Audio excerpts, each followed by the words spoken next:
नमस्कार, मनी गुरु के इस खास कार्यक्रम में आप सभी का स्वागत है। मैं हूं स्वाति रायना।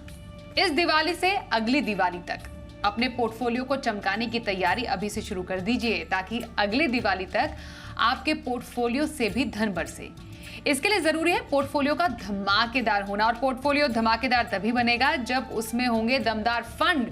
इसलिए आज हम आपको बताने वाले हैं इस दिवाली के दमदार फंड जो न अगली दिवाली बल्कि आने वाली कई दिवाली तक बरसाएंगे आपके लिए धन।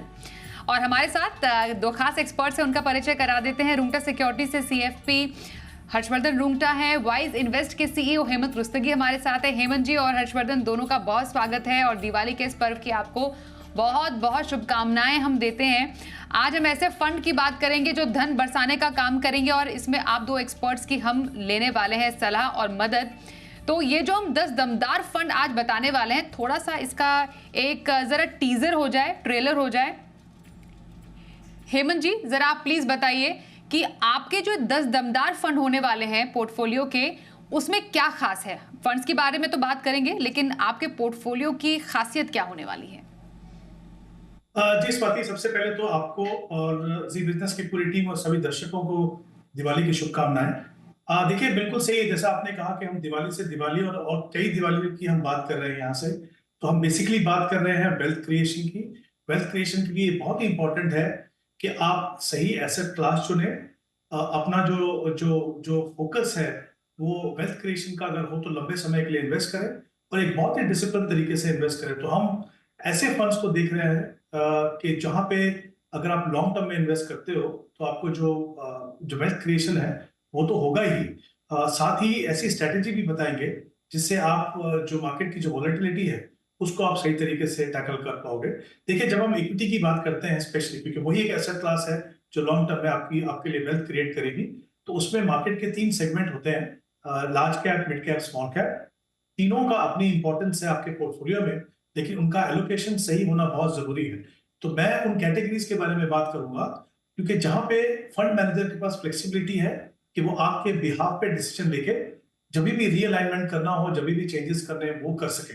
तो मेरा फोकस रहेगा उन फंड्स के ऊपर, उन कैटेगरीज के ऊपर जहां पे जैसे मैंने कहा कि आप, क्योंकि आपने अपना पैसा एक प्रोफेशनल फंड मैनेजर को दिया है, जहां पे आपको कुछ ना करना पड़े, आपके बिहाफ पे फंड मैनेजर जो है जो भी बदलाव करना चाहें वो करें, इंश्योर करने के लिए कि जो आपका ऑब्जेक्टिव है वेल्थ क्रिएशन का वो पूरा हो सके। ओके, तो वेल्थ क्रिएशन मकसद है और आने वाले कई फेस्टिवल्स तक आपको ऐसे किसी एक पोर्टफोलियो की जरूरत है।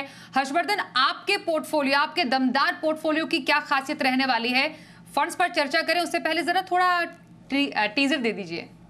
पहली बात स्वाति, आपको पूरी जी बिजनेस की टीम और सभी दर्शकों को दिवाली की बहुत बहुत शुभकामनाएं। पोर्टफोलियो बनाते वक्त हमें 2-3 चीज़ों का ध्यान रखना है। पहली बात कि हमारी जो ज़रूरतें हैं वो अलग अलग हैं। कोई हमारी शॉर्ट टर्म रिक्वायरमेंट्स हैं, कोई हमारी मीडियम टर्म रिक्वायरमेंट्स हैं, कोई लॉन्ग टर्म रिक्वायरमेंट्स हैं। पूरे साल भर में हमने जितने भी व्यूअर्स की क्वेरीज ली है, हमने देखा है कि उनका जो एसेट एलोकेशन है या जो भी स्कीम्स उन्होंने चूज़ की है वो सिर्फ पास्ट रिटर्न्स को देखते हुए की है। तो इस माहौल में इस दिवाली पे हम ये चाहेंगे कि आप अपनी ज़रूरतों को समझें, उसी हिसाब से अपने पोर्टफोलियो बनाएं। हालांकि हो सकता है कि कोई दूसरी स्कीम या दूसरी कैटेगरी बहुत अच्छा रिटर्न दे रही है, लेकिन ये ज़रूरी है कि आप अपनी ज़रूरतों को समझ के अपना पोर्टफोलियो बनाएं। एक चीज़ को और ध्यान में रखेंगे कि जो अब तक हुआ है, पिछले 1, 2 या 3 साल में जो रिटर्न्स आपको अभी तक मिले, ऐसा हो सकता है कि आगे जाके ना मिले।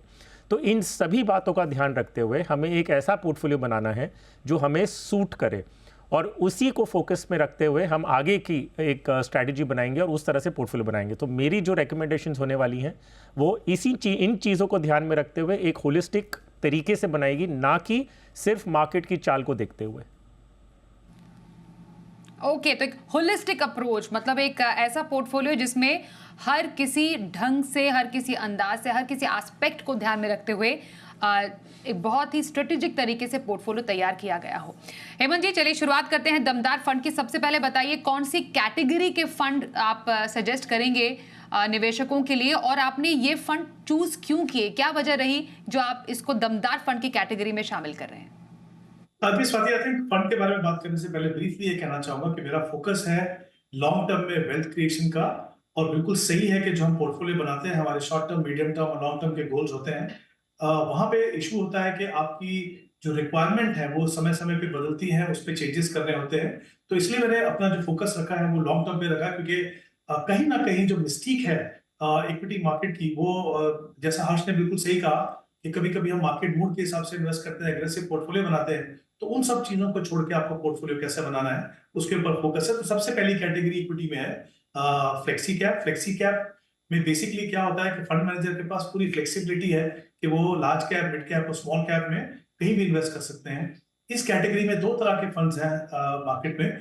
एक वो है जो जिनका बायस हमेशा लार्ज कैप पे रहता है, और एक जो है वो ट्रू सेंस में वो फ्लेक्सी कैप है, जो डिफरेंट सेगमेंट में आपको एक्सपोजर देते हैं, अच्छा क्वालिटी का पोर्टफोलियो देते हैं। उनकी जो इन्वेस्टमेंट स्ट्रेटेजी है वो काफी साउंड है।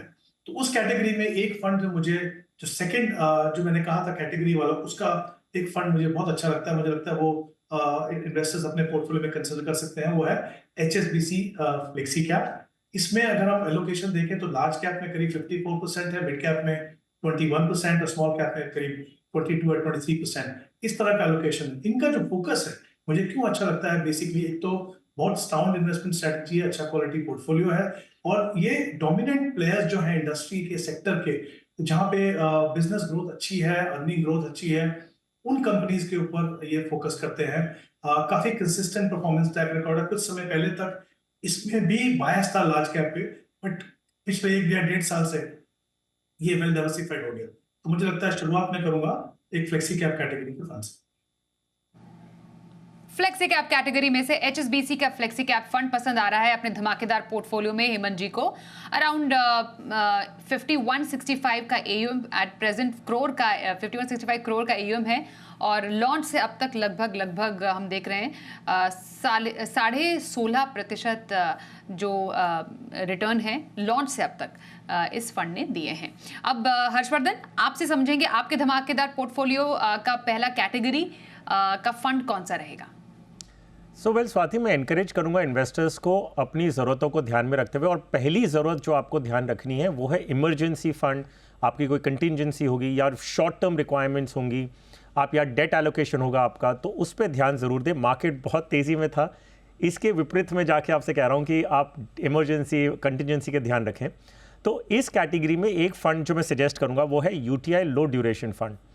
अब ये बहुत स्पेसिफिकली आपकी डेट एलोकेशन को फुलफिल करेगा, आपकी इमरजेंसी या कंटिजेंसी फंड। सो हमने सभी निवेशकों को कहा है कि भाई पहले आप एक कॉर्पस बनाएं कि कभी भी कोई भी इमरजेंसी आती है, आपके पास उतने पैसे होने चाहिए कि आपके 3 महीने या 6 महीने के जो खर्चे हैं वो पूरे निकल जाए विदाउट एनी प्रॉब्लम। एक उदाहरण के रूप में बताता हूँ, जब कोविड आया था तो बहुत सारे लोगों की सैलरी टाइम पे नहीं आई थी, कई लोगों ने अपने जॉब खो दिए थे, कई लोगों की सैलरी कम हो गई थी। सो इन सब चीज़ें कभी भी हमारी लाइफ में आ सकती, कोई भी इमरजेंसी आ सकती। तो 3 महीने या 6 महीने का आप खर्च जो है वो एक इमरजेंसी फंड बना के रखें, उसके लिए मैंने UTI लो ड्यूरेशन फंड दिया है। ओके, तो UTI लो ड्यूरेशन फंड आप यूज कर सकते हैं एज जो आपके इमरजेंसी हैं उसके नीड्स के लिए। तो डेफिनेटली धमाकेदार पोर्टफोलियो में इमरजेंसी की ज़रूरतों को भी पूरा करने का एक फंड होना चाहिए। ये है पसंद हर्षवर्धन की। Okay, apart from flexi cap now, Hemant ji, आपकी नज़र में आपके धमाकेदार पोर्टफोलियो में अगली कैटेगरी के फंड कौन से रहेंगे? जी स्वाति, जैसे मैंने पहले कहा था कि मैं जो फोकस कर रहा हूँ वो लॉन्ग टर्म वेल्थ क्रिएशन पे कर रहा हूँ, और मैंने ये भी कहा था कि मैं चाहूंगा कि निवेशक उन कैटेगरीज को देखें जहां पे वो फ्लेक्सिबिलिटी हो फंड मैनेजर के पास, कि वो जहां जहां पे भी पोर्टफोलियो रीअलाइन करने की जरूरत हो वो कर सकें। तो दूसरी कैटेगरी जो मुझे लगता है किसी भी लॉन्ग टर्म निवेशक के पोर्टफोलियो का इंटीग्रल पार्ट होनी चाहिए, वो है मल्टी कैप। मल्टी कैप में तीनों सेगमेंट जो है मार्केट के, लार्ज, मिड और स्मॉल, तीनों में एक्सपोजर होता है। मिनिमम 25% एक्सपोजर फंड मैनेजर को तीनों सेगमेंट में हमेशा मेंटेन करना होता है, और जो बाकी 25% है वो फंड मैनेजर की डिस्क्रिप्शन पे है, वो जहां भी चाहे वो इन्वेस्ट कर सकते हैं। इनमें भी मैंने उन 2 फंड्स को चुना है जो कंसिस्टेंटली अच्छा परफॉर्म कर रहे हैं। ऑब्वियसली स्टॉक पोर्टफोलियो पे डाइवर्सिफिकेशन लेवल पे ध्यान रखा गया है। तो सबसे पहला फंड है कोटक मल्टी कैप, जहां पे अगर हम इस समय पे एलोकेशन देखें तो लार्ज कैप में 41% है, मिड कैप में 27%, स्मॉल कैप में करीब 29%। साउंड इन्वेस्टमेंट स्ट्रेटेजी के साथ साथ ये एक मॉडल को फॉलो करते हैं जो इन्हें इंडिकेट करता है कि किस सेगमेंट में इनको ओवरवेट रहना है, किस सेगमेंट में इनको अंडरवेट रहना है। तो ये मिक्स जो है इस मॉडल का और इनकी जो इन्वेस्टमेंट फिलोसफी है उसी का रिजल्ट है कि ये फंड काफी कंसिस्टेंटली अच्छा परफॉर्म कर रहा है। निपॉन की अगर हम बात करें, वहां पे लार्ज कैप में 43% एक्सपोजर है, मिड कैप में 27 और स्मॉल कैप में 30%। यहाँ पे खासियत in terms of investment philosophy ये है कि ये उन सेक्टर्स और इंडस्ट्रीज को देखते हैं जो बेसिकली इकोनॉमी के जो ग्रोथ में अच्छे से कंट्रीब्यूशन करते हैं, उनको देखते हैं, जहाँ पे एफआई के इनफ्लोज हों, और साथ में इंफ्रास्ट्रक्चर और एनर्जी रिलेटेड सेक्टर जो है यहाँ पे इनका फोकस है। तो well diversified portfolio, consistent performance, track record, और जैसे मैंने कहा कि एज ए कैटेगरी ये बहुत ही इंपॉर्टेंट है। स्पेसिफिकली अगर आप चाहते हैं कि आपका एक्सपोजर तीनों सेगमेंट में आप अपने रिस्क प्रोफाइल के हिसाब से कितना एक्सपोजर करना चाहेंगे, उतना पोर्शन आप मल्टी कैप में रखिए, तो ये इंश्योर करेगा कि आपकी जो एलोकेशन है वो हमेशा हर लेवल पे मेंटेन रहेगी। बिल्कुल, तो मल्टी कैप कैटेगरी के दो फंड्स आपके सामने, हेमंत जी के धमाकेदार पोर्टफोलियो के दो पसंदीदा funds, Kotak multi cap fund, Nippon multi cap fund. ये बेहतरीन रिटर्न वाले भी और एयूएम के लिहाज से भी अच्छे फंड हैं जो आप अपने पोर्टफोलियो में शामिल कर सकते हैं। ओके, आफ्टर इमरजेंसी नीड्स और किन जरूरतों को पूरा करने की आपको जरूरत लग रही है हर्षवर्धन आपके दमदार पोर्टफोलियो में? देखिए स्वाति, अब नेक्स्ट स्टेज आता है। अगर आपने इमरजेंसी फंड की प्रोविजनिंग बना दी है, अब एक दुविधा जो लोगों के इन्वेस्टर्स के मन में आज की तारीख में है कि लमसम इन्वेस्टमेंट उनके पास है करने के लिए, पैसे तैयार हैं, लेकिन मार्केट की वैल्यूएशन को लेके डर बैठा है कि एक साथ पैसे लगाएं ना लगाएं, अगर लगाएं तो कितना इक्विटी में लगाएं, कितना डेट में लगाएं। दूसरी ये इशू है कि उनके 3 से 5 साल के बीच के उनका टाइम होराइजन हो सकता है, तो ज़रूरी नहीं बहुत लॉन्ग टर्म है, लमसम पैसे हैं। ये दुविधा है मन में कि एक साथ लगाएं कि एसटीपी के ज़रिए आएँ कि क्या करें। तो उन इन्वेस्टर्स के लिए एक कैटेगरी है जो है बैलेंस एडवांटेज फंड, जो डायनेमिक एसेट एलोकेशन फंड्स की कैटेगरी में आते हैं। दो बैलेंस एडवांटेज फंड हैं जिनका जो है ICICI Pru balance advantage fund और इडलविज बैलेंस एडवांटेज फंड। अब दो बातें बता दूं, एक है कि ये जो टाइप के फंड्स होते हैं इसमें आप लमसम लगा सकते हैं। अगर आपको ये दुविधा भी है कि मार्केट की वैल्यूएशन बहुत ज़्यादा है तो इक्विटी में कितना लगाऊं, तो बैलेंस एडवांटेज फंड की जो इन्वेस्टमेंट स्ट्रैटेजी होती है वो मार्केट को वैल्यूएशन के बेसिस पे इक्विटी और डेट का एलोकेशन चेंज करती रहती हैं।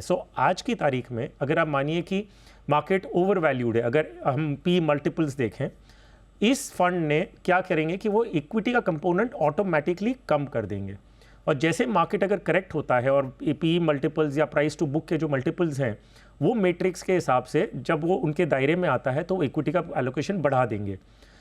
एज एन इन्वेस्टर मुझे अगर लमसम लगाना है और मार्केट वैल्यूएशन के बेसिस पे इक्विटी और डेट में मूव करना है तो ये ऑटोमेटिकली मेरे लिए एक बैलेंस एडवांटेज फंड करके देता है। अब इस कैटेगरी में मैंने दो फंड क्यों चूज़ किए हैं। आईसीआईसीआई प्रू जो बैलेंस एडवांटेज फंड है वो one of the oldest schemes हैं जो true to label balance advantage fund के रूप में काम कर रहा है। इनका जो मैकेनिज्म है जिसमें इक्विटी और डेट का एलोकेशन करते हैं वो प्राइस टू बुक का फॉर्मूला लेते हैं कि अगर प्राइस टू बुक जो मार्केट की है वो एक्स अमाउंट है तो इक्विटी वाई होगा, मार्केट अगर गिर जाएगा तो इक्विटी बढ़ा देंगे, एंड वाइस वर्सा। तो ये काउंटर सिक्लिकल मेथड है जिसके बेसिस पे ये इक्विटी डेट का एलोकेशन करते हैं। इडलविज बैलेंस एडवांटेज फंड जो है वो प्रो सिक्लिकल है, विच मीन्स कि मार्केट अगर तेजी में है तो ये इक्विटी एलोकेशन थोड़ा बढ़ाएंगे, और जब घटने लगेगा तो शायद इक्विटी एक्सपोजर ये थोड़ा उस हिसाब से कम करते रहेंगे। दोनों स्टाइल है इन्वेस्टमेंट की और दोनों का अलग है एक दूसरे से। तो अगर कोई इन्वेस्टर लमसम इन्वेस्ट करना चाहता है, उनका टाइम होराइजन 3 to 5 ईयर्स है, तो उन्हें बिल्कुल घबराने की ज़रूरत नहीं है, वो लमसम इन्वेस्टमेंट भी कर सकते हैं और निश्चिंत हो सकते हैं कि उनका इक्विटी और डेट का एलोकेशन है वो मार्केट वैल्यूएशंस के बेसिस पे ऑटोमेटिकली रीबैलेंस किया जा रहा है। बिल्कुल, तो एक बैलेंस एडवांटेज फंड यानी एक तरीके जो हाइब्रिड फंड कैटेगरी की ओर से तरफ से एक लमसम जो एक आप इन्वेस्टमेंट है, एक मुश्त निवेश है, वो ऐसे किसी फंड में एट दिस मोमेंट कर सकते हैं। तो ये भी एक तरीका है इस वक्त बाजार में निवेश करने का। कुछ और दमदार फंड की बात करेंगे पोर्टफोलियो में और कौन से धमाकेदार कैटेगरीज आप शामिल कर सकते हैं। चर्चा हमारी दोनों एक्सपर्ट से जारी रहेगी। तुरंत लौटते हैं एक छोटे से ब्रेक के बाद, बने रहिए हमारे साथ।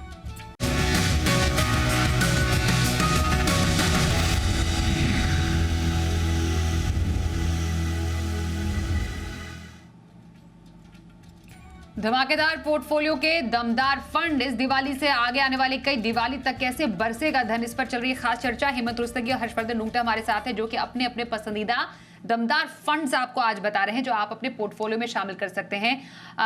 हेमंत सर, अब आप बताइए आपके धमाकेदार पोर्टफोलियो में कौन सी कैटेगरी के फंड हैं? जी स्वाति, लॉन्ग टर्म के लिए वेल्थ क्रिएशन के लिए जो अगली कैटेगरी है मुझे लगता है वो किसी भी इन्वेस्टर के पोर्टफोलियो का इंटीग्रल पार्ट हो सकती है, वो है large and mid cap. Large and mid cap जो कैटेगरी है इसमें as per SEBI definition minimum 35% allocation दोनों सेगमेंट को करना होता है लार्ज और मिड में, और बाकी 30% जो फंड मैनेजर की डिस्क्रिप्शन है।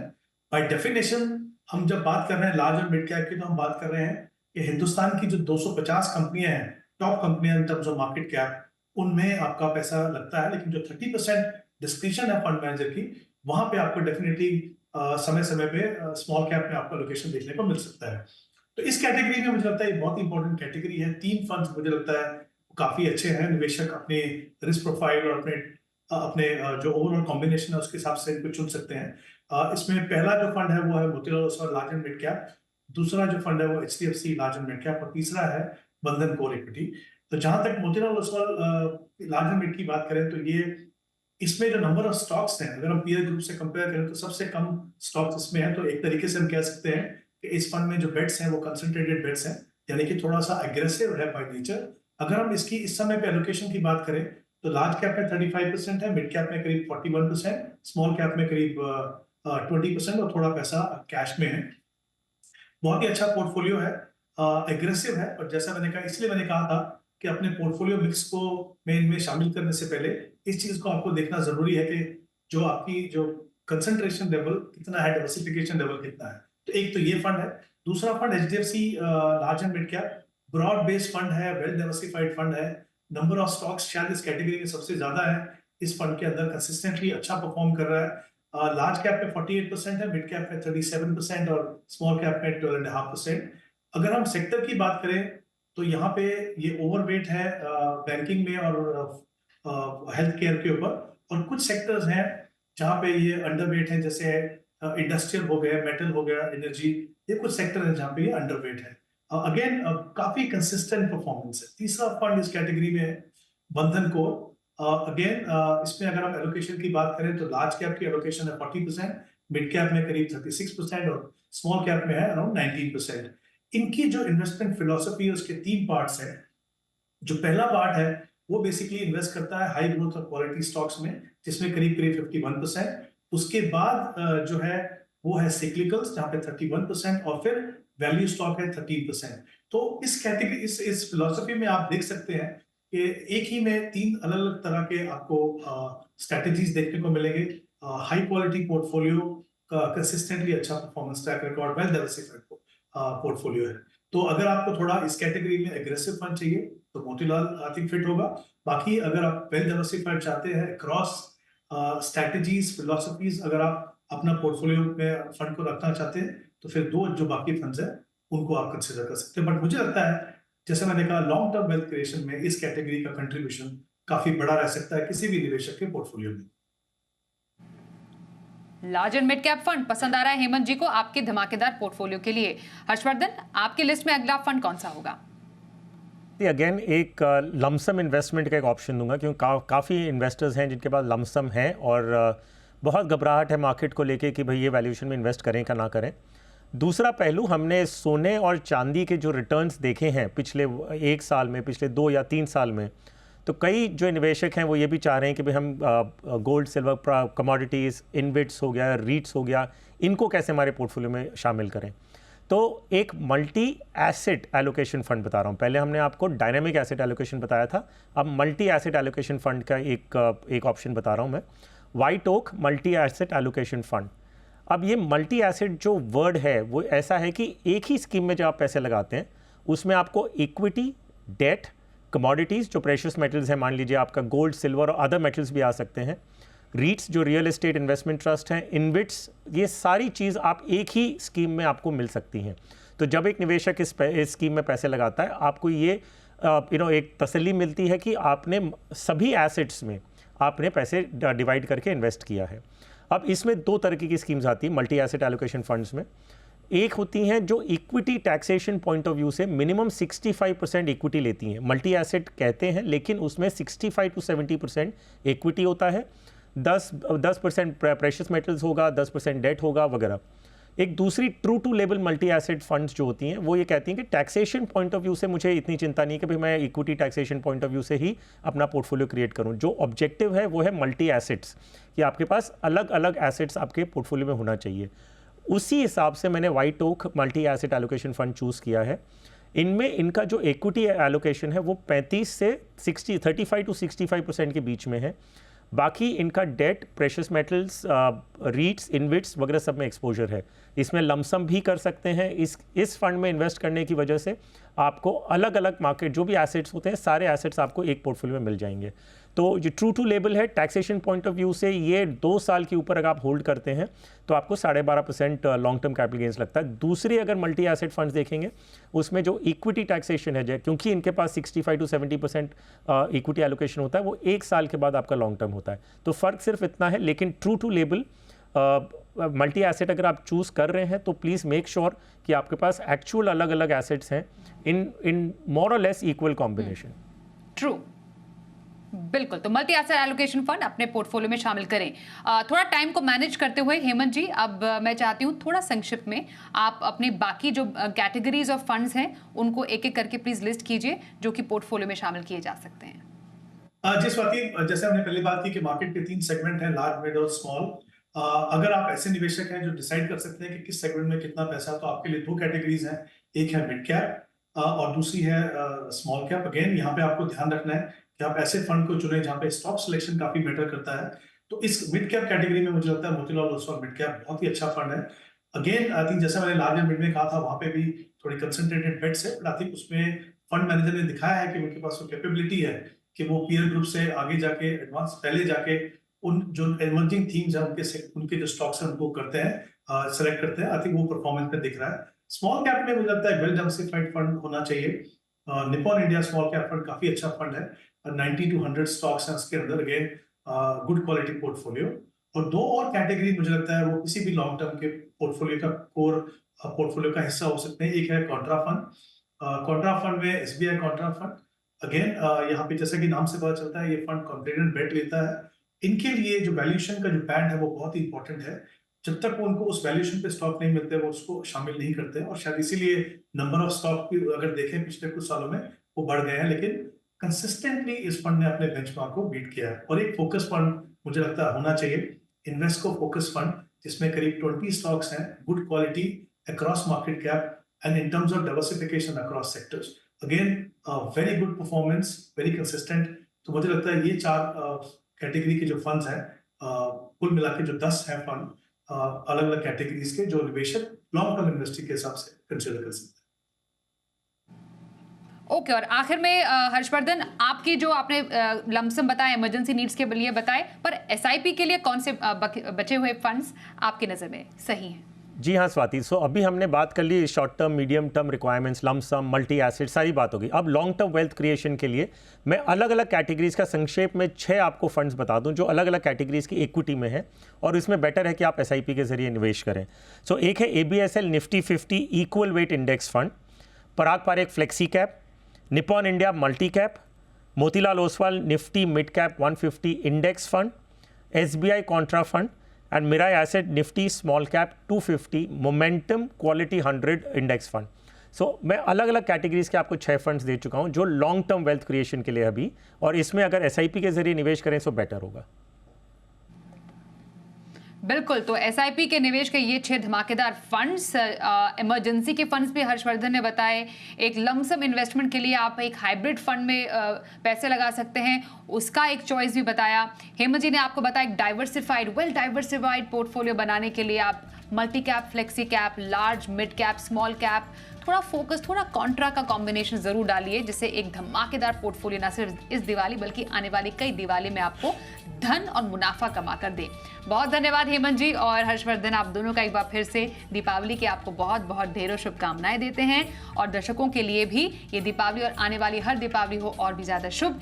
इसी मंगल कामना के साथ हमें दीजिए इजाजत। नमस्कार।